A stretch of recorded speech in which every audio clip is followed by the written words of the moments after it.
하나님의 은혜가 여러분들 가운데 함께 하시기를 주님의 이름으로 축복합니다.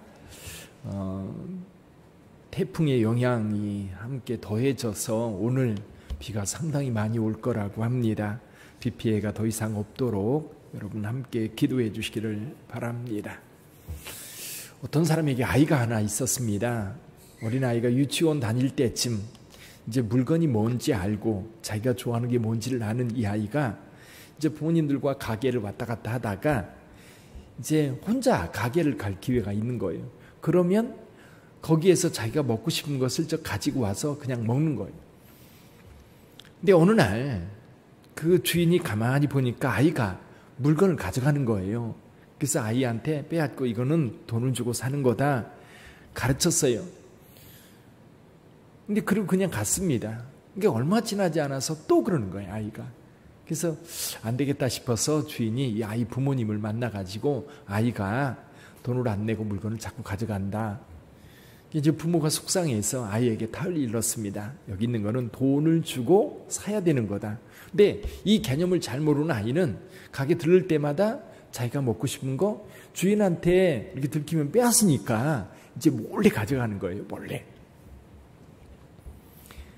이제 그러기를 여러 차례 이제 했고, 그리고 부모님은 그 아이를 혼내기도 하고 달래기도 하고 야단도 치고 협박도 하고, 아이가 어렸을 때 계속해서 그런 도벽이 있어서 물건을 훔치는데 그걸 고치려고 부모님이 무던히 애를 썼던 겁니다. 근데 백약이 무효라는 말이 있죠. 아무리 해도 애가 말을 안 듣는. 초등학교 들어갈 때쯤, 그러니까 수년 동안 그랬으니까 부모의 마음이 얼마나 아팠겠습니까? 어느 날은 또 이제 물건 훔치다 걸렸어요. 아이를 앞에 앉혀놓고 야단을 치려고 하다 보니까 부모의 마음이 이제 여러 가지 마음이 복받치는 거예요. 내가 이런 자식을 뒀다는 생각도 들고, 이 아이가 커서 어떻게 될까 하는 염려도 되고, 여러 가지 마음이 복받쳐가지고 아이를 야단치지 못하고 그 앞에서 펑펑 울었다고 그래요. 근데 아이들은 대개 그런 시기가 있다고 합니다. 그런 시기에 잘 잡아주면 아이들이 어떤 개념들을 가지고 잘 자라는데, 이게 자칫 잘못하면 이게 습관이 돼버려가지고요, 고치기가 굉장히 어려운 때가 있다고 그래요. 근데 이제 아이가 깜짝 놀란 거예요. 오늘 얼마나 야단 맞을까 이제 그 두려워하고 있는데, 반대로 이 엄마가 펑펑 물으니까 아이가 이제 어떻게 행동해야 될지는 모르는 거예요. 엄마가 한창 물으니까 자기도 덩달아 이제 울기 시작하는 거예요. 그리고 나서 이제 엄마가 마음이 지정시키고 이제 다시는 그러지 마라. 근데 그리고 나서 아이의 버릇이 싹 고쳐졌다고 그래요. 엄마의 마음을 알았던 거예요. 아이가 이제 엄마의 마음이 어떤 건지 정말 감정적으로 알았던 거죠. 그동안은 그 야단 맞고 얼르고 또 타이르고 여러 가지 방법을 동원해도 그게 뭔지, 내가 하고 싶은 것이 더 앞서 있었으나 고쳐지를 않았던 거지요. 그러다가 부모님의 그 마음을 알고 나서 이 어린아이가 깨달았던 거지요. 그리고 나서 행동을 고쳤다는 이야기가 있습니다. 근데 오늘 본문의 말씀에 보면 이스라엘 백성들을 향한 하나님의 진노로 인하여 이스라엘 백성들이 얼마나 고통을 당하는지, 여기 1절부터 3절까지 보면 여기에 직분자들이 나옵니다. 왕, 유다의 왕들의 뼈, 지도자들의 뼈, 제사장들의 뼈, 선지자들의 뼈, 예루살렘 주민의 뼈. 그들이 무덤에 묻혔는데 이거 다 파헤쳐져서 이것이 분토처럼 되어 있는데 그를 이렇게 묻어주거나 그럴 사람들이 없을 정도로 하나님의 심판이, 하나님의 진노가 강력하게 임하고 있습니다. 그러면서 이런 진노, 이런 재앙이 임하게 된 원인에 대해서 몇 가지 말씀을 하고 있어요. 첫째는 여호와를 떠난 그 백성들이 돌아오지 않는다는 거예요. 5절 한번 읽어볼까요? 5절 같이 읽어봅니다. 이 예루살렘 백성 항상 나를 떠나 물러가면 어찌 됨이냐. 그들이 거짓을 고집하고 돌아오기를 거절하도다. 그러면서 말씀합니다. 7절에 보니까 공중의 학은 그 정한 시기를 알고 산비둘기와 제비와 두루미는 그들이 올 때를 지키거늘 내 백성은 여호와의 규례를 알지 못한다. 다른 짐승들은 다 때가 되면 떠났다가도 돌아오고 또 타지에 왔다가도 때가 되면 돌아가는데 여호와 하나님을 떠난 이스라엘 백성들은 돌아올 줄을 모른다는 거예요. 또 한 가지는 뭐냐면 그들이 하나님의 말씀을 버린 겁니다. 9절 한번 읽어볼까요? 9절 시작. 지혜롭다는 자들은 부끄러움을 당하며 두려워 떨다가 잡히리라. 보라, 그들이 여호와의 말을 버렸으니 그들에게 무슨 지혜가 있으랴. 무슨 지혜가 있으랴. 여기 여호와의 말씀을 버리니까 지혜가 사라져버리는 거예요. 우리 하나님은 그 하나님께서 하신 그 말씀은 우리의 삶의 지혜입니다. 그 말씀이 우리 가운데 살아있을 때 우리의 갈 길이 밝혀지고 우리가 어떻게 행동해야 될지를 알게 되는 거예요. 근데 그 말씀을 버린 이스라엘 백성들에게 무슨 지혜가 있겠는가?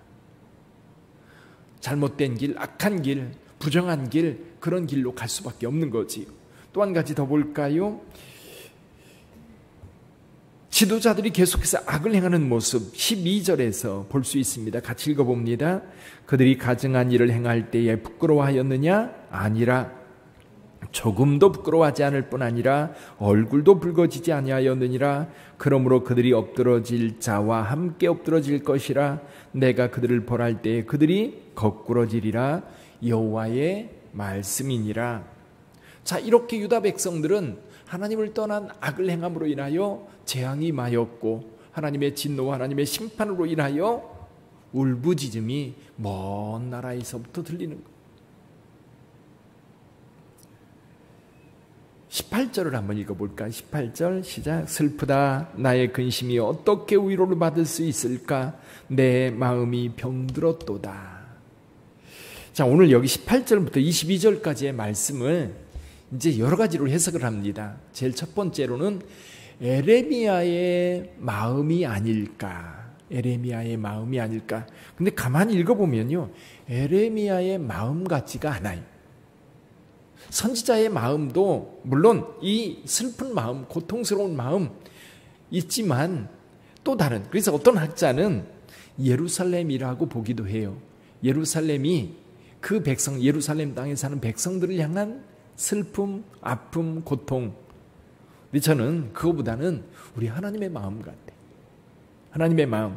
슬프다. 나의 근심이 어떻게 위로를 받을 수 있을까? 내 마음이 병들었도다. 누구의 마음이? 예언자의, 선지자의 마음도 병들었지만 선지자는 하나님의 마음을 품고 백성들에게 하나님의 말씀을 전하는 자거든요. 그 마음이 하나님의 마음이에요. 더군다나 21절 한번 읽어볼까? 21절 같이 읽어봅니다. 딸 내 백성이 상하였으므로 나도 상하여 슬퍼하며 놀라움에 잡혔도다. 딸 내 백성이 상하였으므로 나도 상하여 슬퍼하며 놀라움에 잡혔도다. 여기 20절에 보면 추수할 때가 지나고 여름이 다하였으나 우리는 구원을 얻지 못한다 하는도다. 부르짖는 소리에 뿐만 아니라 22절에 보면 길르앗에는 유황이 있지 아니한가, 그곳에는 의사가 있지 아니한가. 딸 내 백성이 치료를 받지 못하고 있구나. 상처를 입고 고통을 당하고 아파하고 부르짖는데 치료받을 일이 없고 돌보는 사람이 없고 버려진 상태에서 고통을 당하는 모습을 보면서 하나님은 아파하는 거예요. 오늘 새벽에는요, 하나님의 마음을 헤아리는 저와 여러분들이 되기를 바랍니다. 하나님의 마음. 구약의 하나님은요, 무서운 하나님이 아니에요. 여전히 신약 속에 나오는 예수 그리스도의 마음, 동일한 마음을 품고 있는 거예요. 아이가 나쁜 짓 하면 누구 마음이 더 아프냐면요, 부모 마음이 더 아픈 거예요. 아이가 감기라도 걸리면, 요즘에는 응급실이라도 잘 되어 있지요.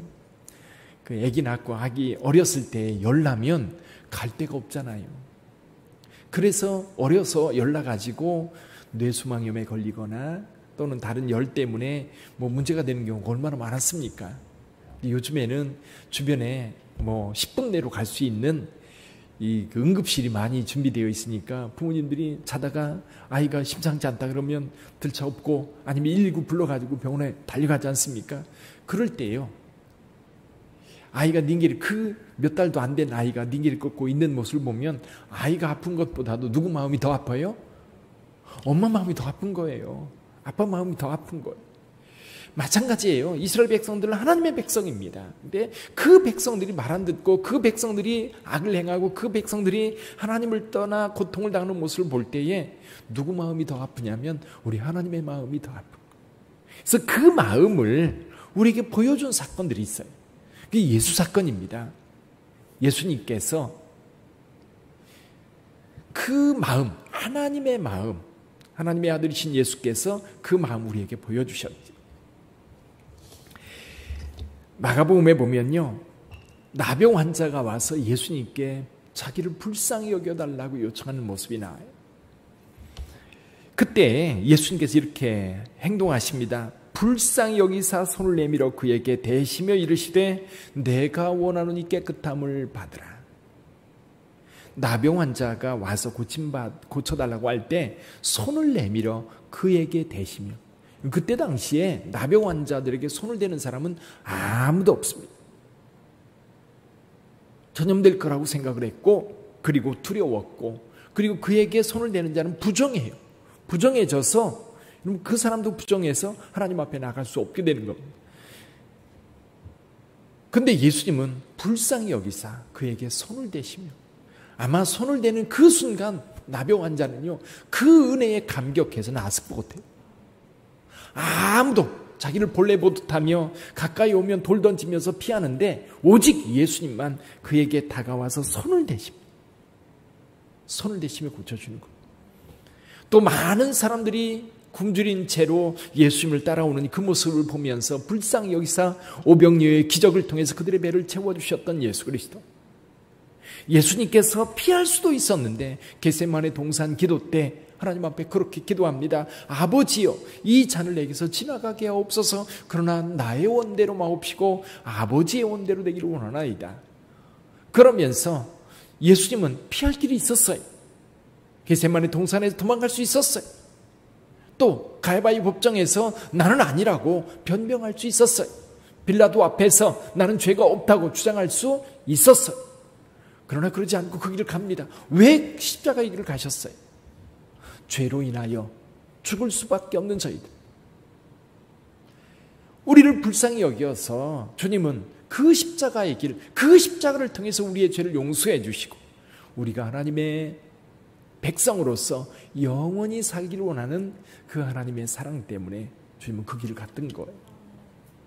저는 오늘 본문의 말씀을 통해서 분노하기보다 이스라엘 백성들이 죄악을 행하고 악을 행함으로 분노해서 저놈들 그냥 두면 안 돼, 징계를 해야 돼, 그런 마음보다는 하나님의 그 사랑의 마음, 그 안타까운 마음이, 그러니까 어떻게 해도 안 되는 선지자들을 그렇게 보내서 하나님의 말씀을 외치고 하나님의 뜻을 전해도 외면하는, 정말 벽에다 대고 소리치는 것 같은 그런 그 안타까움을 우리 하나님의 마음 속에서 읽어낼 수 있다면, 그래서 오늘 그 마음을 우리는 보게 되는 거지요. 내 딸, 내 백성이 상하였으므로 나도 상하고. 옛날에 무슨 드라마에서 그런 얘기가 있습니다. 한 자매가 다쳐서 아파하고 있으니까 한 사람이 옆에서 그럽니다. 아프냐? 나도 아프다. 그 대사가 굉장히 유명했던 대사로 남아 있습니다. 그래요. 우리의 아픔은 곧 하나님의 아픔이에요. 우리의 신음소리는 우리 하나님의 마음을 아프게 하는 것. 그래서 우리 복음성가 가운데 그런 찬양이 있지요. 작은 신음에도 응답하시는 하나님. 오늘 그 하나님이 저와 여러분들이 하나님이신 줄 믿습니다. 여러분들이 아플 때, 여러분들이 힘들 때, 여러분들이 지쳤을 때, 낙심이 될 때, 어찌할 바를 몰라 주저앉아 있을 때 주님의 이름을 부르시기를 바랍니다. 나보다도 내 마음을 더 잘 아시는 하나님, 내가 힘들면 하나님도 아파하시고, 내가 고통스러우면 하나님도 고통스러워하시고, 내가 외로워하시면 우리 하나님도 외로워하시며 내 마음을 아시고 나를 위로하시며 나와 함께 하시는 그 하나님이 오늘 저와 여러분들이 하나님이신 줄 믿습니다.